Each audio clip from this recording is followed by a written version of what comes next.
You are watching DHTV from California State University, Dominguez Hills. Okay, this is the concluding part for Reconstruction. This is part 3.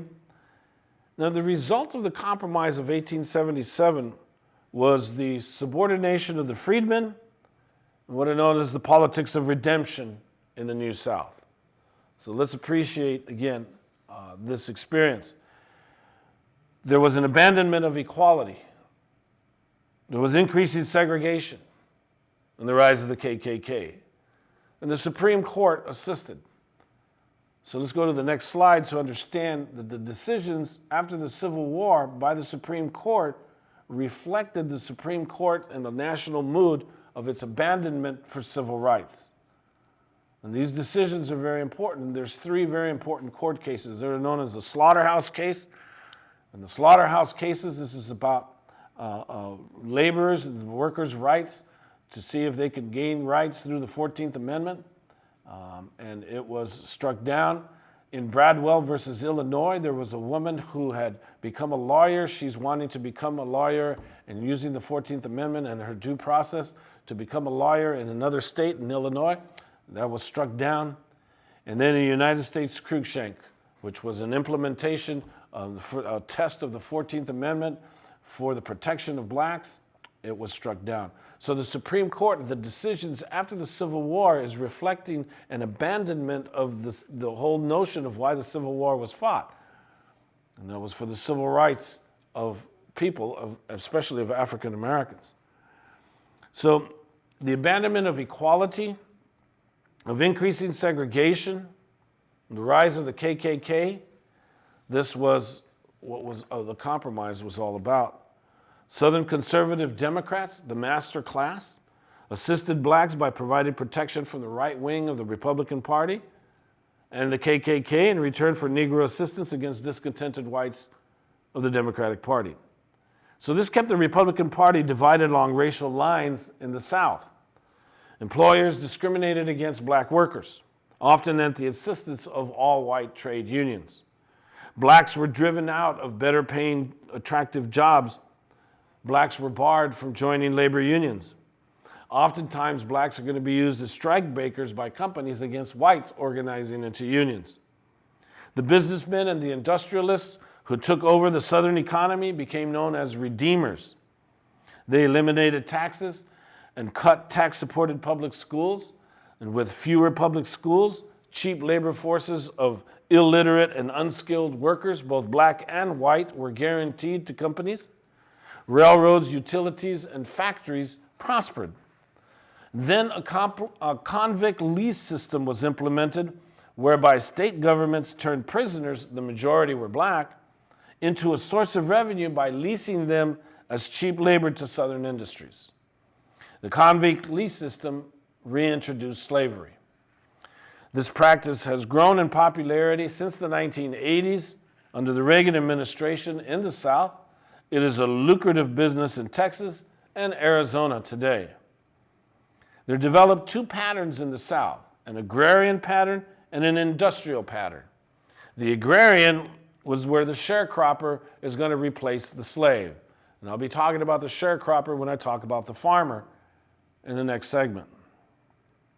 The landlord, the sharecropper, the landlord furnishes the tools, the work animals, and the feed. The farmer has no cash, and there were no banks from which to borrow. So the merchant advances credit that could never be paid off due to high interest rates. Then there's the industrialists, the industrial pattern.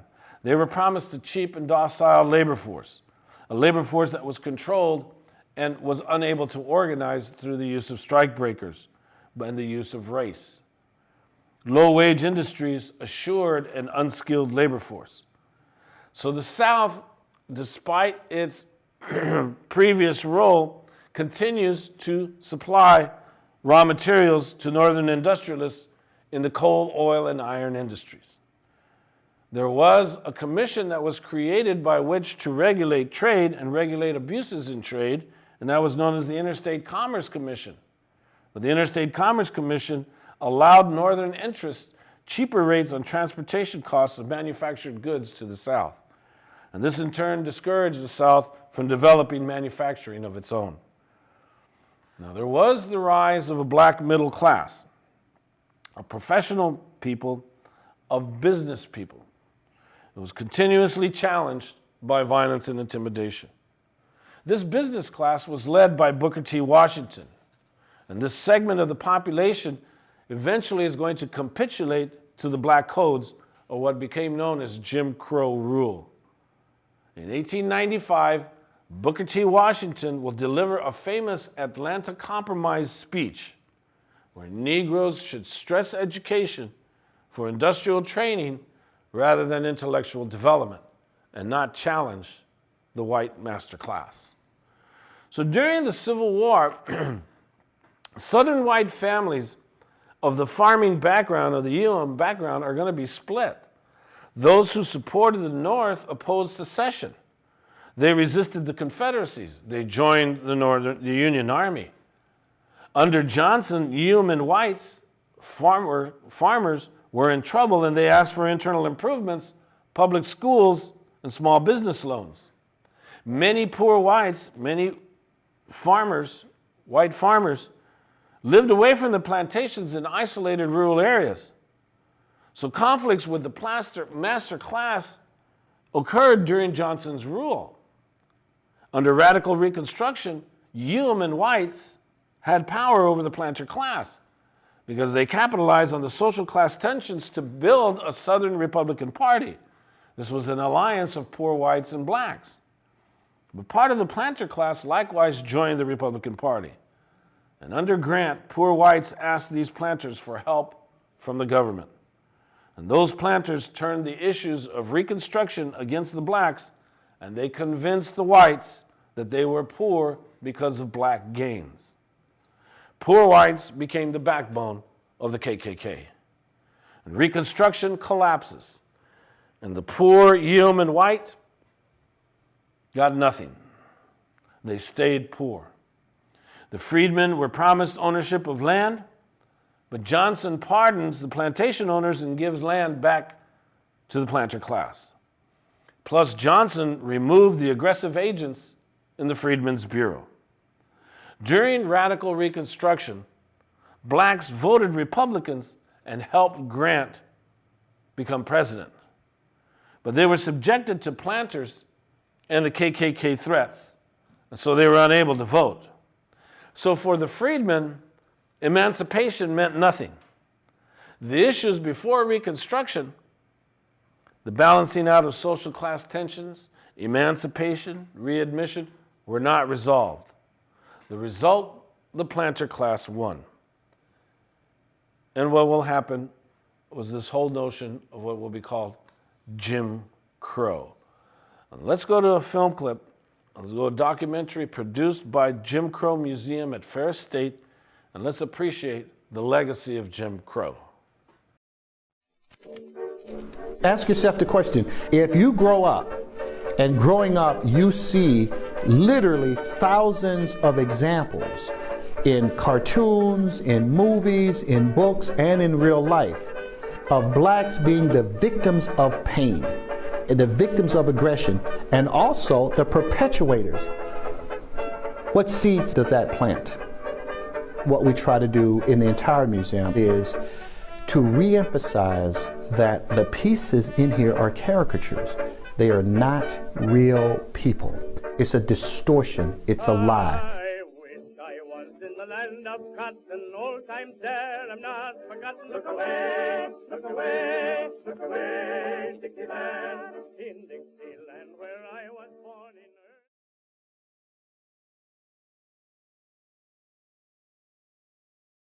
earth. Many people who come to the Jim Crow Museum have little or no knowledge of Jim Crow. So we began the experience inside the museum with a display about Jim Crow, the character, and then we move into Jim Crow when it becomes a synonym for racial segregation. This wall here is a blown up version of an 1832 sheet music which was called Jim Crow. You have here the silhouette form of Thomas Rice, one of the early blackface performers in the U.S. who put blackface makeup on, got on stage, and pretended to be a black character. He did not create blackface stage performances, but what he did do was to make the Jim Crow persona popular in the United States and across the world. This section of the museum actually has two of the ways we think of Jim Crow. One, Jim Crow as a blackface form of entertainment. Minstrel shows both shaped and reflected attitudes toward African Americans. Imagine if you were a white American, you didn't know a lot of African Americans, and the only depictions or portrayals of African Americans that you saw were from the minstrel stage. There you would find, dressed in blackface, white Americans pretending to be African Americans, and then later African Americans darkening their skins, pretending to be even darker African Americans, acting as buffoons and idiots and the like. Those shows became central to the creation, the legitimization, the spread of the ideas and beliefs that African Americans were inferior others. When the man said, "Would you give me a situation, you'd have to put me through a simple self-examination." No, stupid. You mean a civil service examination. On the other side, what we have is Jim Crow as a synonym for segregation.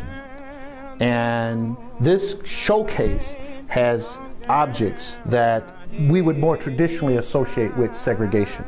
One of the lessons of the Jim Crow Museum is that Jim Crow segregation was so pervasive that it was omnipresent, that it was in every aspect of American society. Every major societal institution, the family, the government, the media, the military, higher education, all major institutions in our society bought into the idea that whites were superior to blacks in all ways that mattered.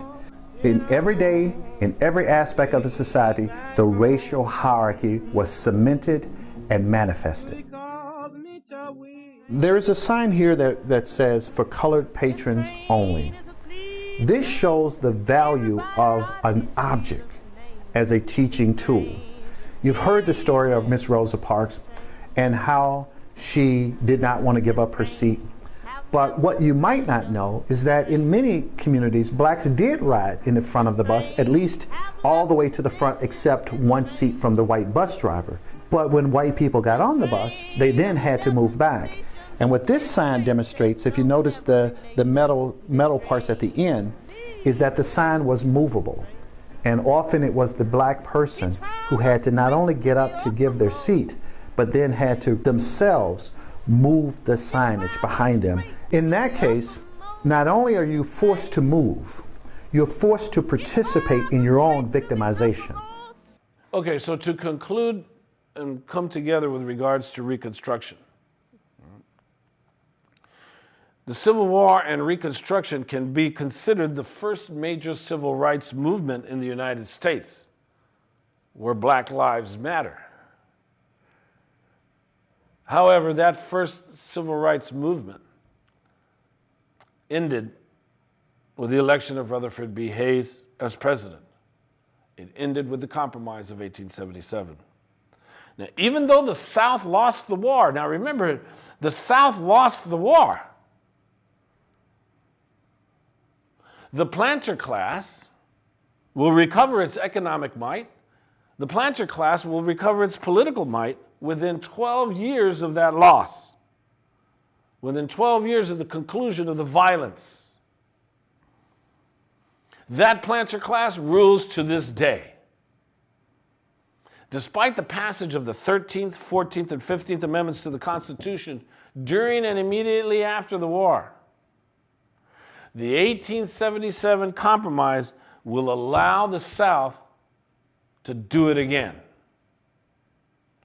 Only this time, it will be called Jim Crow, the American term for apartheid.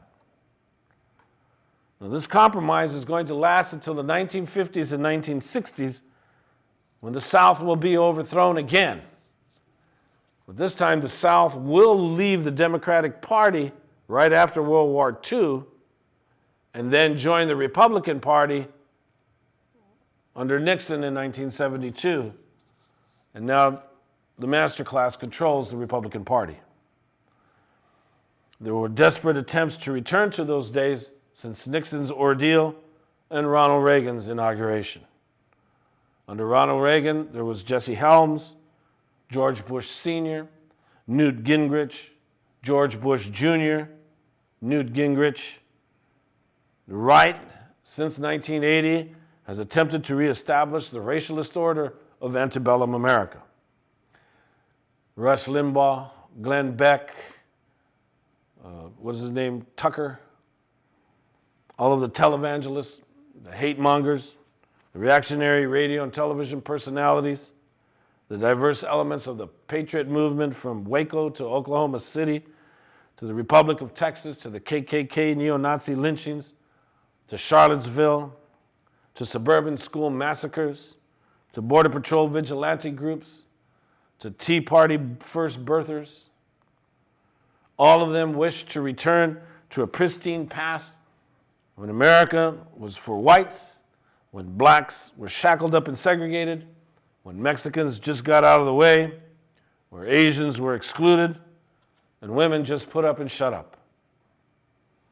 So to conclude, the South won after the war. Racism returned triumphant despite the heroic attempts to erase it, and Donald Trump's administration is a classic example of them coming back to power.